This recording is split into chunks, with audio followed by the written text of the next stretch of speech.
Muy buenas. Hoy nos vamos de viaje a una época fascinante, la segunda mitad del siglo XIX en España.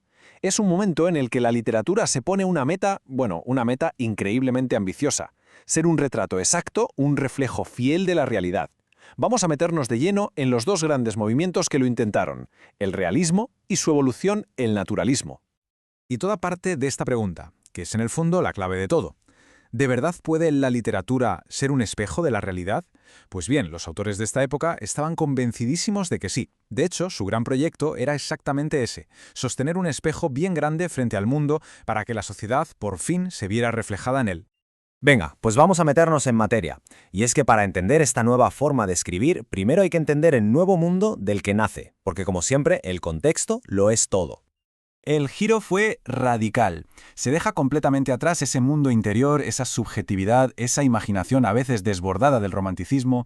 La nueva mentalidad es lo que se conoce como positivista. ¿Qué significa esto? Pues que se impone una visión casi científica del mundo. Se cree que solo lo que se puede observar, lo que se puede analizar y demostrar, es lo que de verdad importa. Así que el foco pasa del yo al mundo exterior.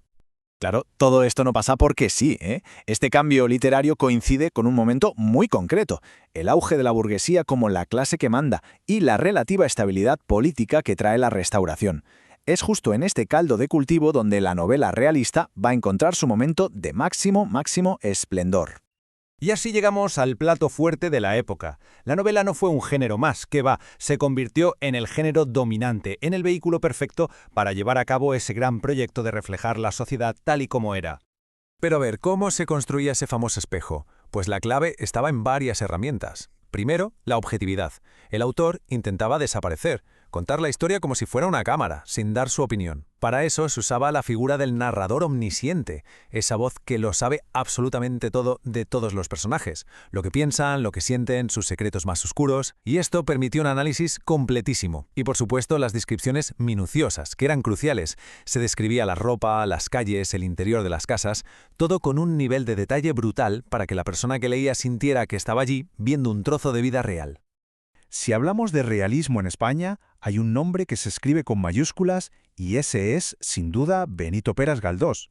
Fue una figura imponente, un auténtico cronista monumental que se propuso la tarea de documentar y novelar la sociedad de su tiempo como nadie lo había hecho antes. Casi nada. Y su obra cumbre, Fortunata y Jacinta, es el ejemplo perfecto de todo esto. Es muchísimo más que la historia de dos mujeres de clases sociales enfrentadas. A través de ellas, Galdós nos sumerge de cabeza en el Madrid de la época. Vemos sus cafés, sus tiendas, sus tensiones políticas. Es lo que se llama una novela total, un universo entero metido en sus páginas que consigue reflejar la vida de toda una ciudad. Pero ojo, que Galdós no estaba solo, ni mucho menos. El movimiento fue súper amplio y diverso. Por ejemplo, teníamos a Juan Valera con un realismo más elegante y centrado en la psicología de los personajes. O a José María de Pereda, que aplicaba esa misma lente de observación minuciosa, pero la enfocaba en el mundo rural, en las regiones de España. Venga, vamos a dar un paso más allá. Si el realismo era un espejo que reflejaba la realidad, el naturalismo fue la siguiente etapa, una evolución mucho más radical.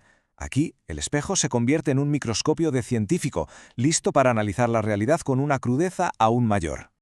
Aquí está la gran diferencia, la idea clave. El naturalismo le añade una capa de determinismo. ¿Y qué es esto? Pues según los autores naturalistas, las personas no eran del todo libres. Creían que nuestro destino estaba marcado, determinado, por nuestra herencia biológica, la genética, y por el ambiente social en el que nacíamos. Por ejemplo, un personaje que nacía en la miseria, con una familia de alcohólicos, lo tendría casi imposible para escapar de ese destino. Esto, claro, los llevó a explorar los aspectos más oscuros y sórdidos de la sociedad, casi como un biólogo que estudia una enfermedad en su laboratorio. Y la gran impulsora de todas estas ideas en España fue Emilia Pardo Bazán, una intelectual potentísima, una mujer increíble, que no solo escribió novelas naturalistas como la genial Los Pazos de Ulloa, sino que también teorizó sobre el movimiento. Lo estudió, lo adaptó desde sus orígenes franceses y generó un debate nacional tremendo con su ensayo La cuestión palpitante.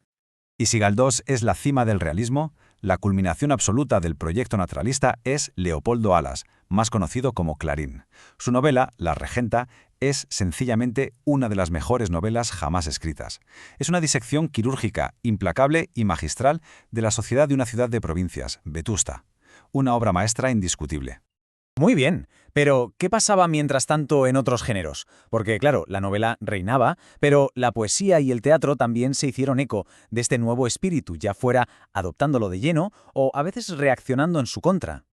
En la poesía, la verdad es que el espíritu realista no llegó a dominarlo todo. Por un lado, todavía quedaban ecos muy potentes del romanticismo en la poesía íntima y delicada de gigantes como Bécquer o Rosalía de Castro. Por otro, sí que surgió una poesía más realista, por así decirlo, que dejaba un poco de lado los grandes sentimientos para reflexionar de una forma más prosaica, más filosófica, sobre las ideas de la época. Y como no, también había una corriente satírica que usaba el humor para criticar las costumbres de la gente. Y en el teatro, pues una tensión parecida. Por un lado, la alta comedia se convirtió en el espejo de la burguesía, criticando sus hipocresías en los grandes teatros. Por otro, los dramas de Chegaray, con esas pasiones desbordadas, todavía tenían un pie puesto en el romanticismo. Pero el verdadero rey del escenario fue el teatro popular, el llamado género chico. Obras cortas, musicales y divertidísimas, como La verbena de la Paloma, que eran el auténtico reflejo de la vida del pueblo de Madrid. Un éxito arrollador. ¡Vamos! Bueno, y después de todo este recorrido, ¿con qué nos quedamos? ¿Cuál es el gran legado que nos deja este periodo literario tan intenso? Al final, el gran legado de estos movimientos es precisamente ese. Nos dejaron un autorretrato incomparable de una nación en plena transformación. Un espejo detallado, crítico y sí, a veces bastante cruel, pero profundamente honesto con la España que estaba retratando.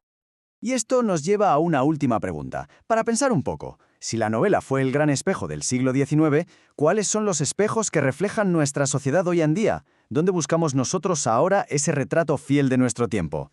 Ahí queda eso.